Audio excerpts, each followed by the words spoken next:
Pathargada village is just 7 kilometers from Rajbiraj, a city in the Madhes, a region in Nepal's southern plains, but it feels much further away.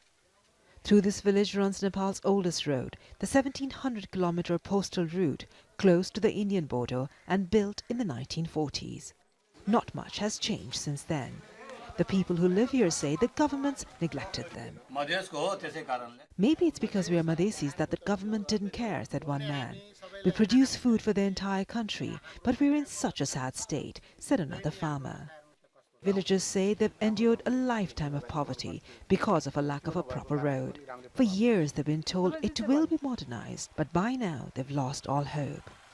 This is a seasonal river, and when the rains are heavy, it becomes impossible to walk or drive across. Now, the government had given a 2-year contract to build this bridge, but the time's up and it's nowhere near completion. And the contractor has not been seen for several months now.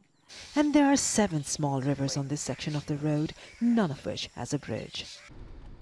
In 1965, the East-West Highway was built across the length of Nepal, further north and parallel to the postal road, away from the agricultural heartlands of the plains. Construction of the postal road stalled.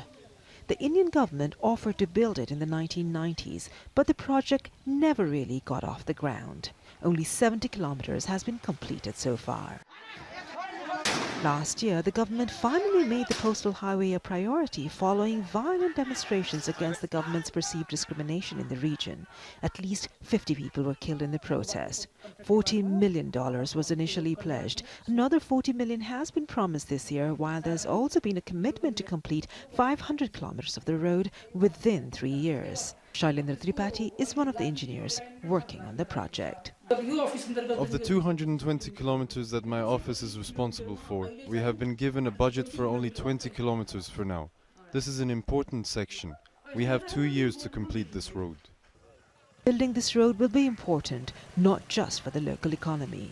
It may also help build bridges between the people who live along the road and a government accused of abandoning them in the past. Subina, Shrestha, Jazeera, Saptari district in southwest Nepal.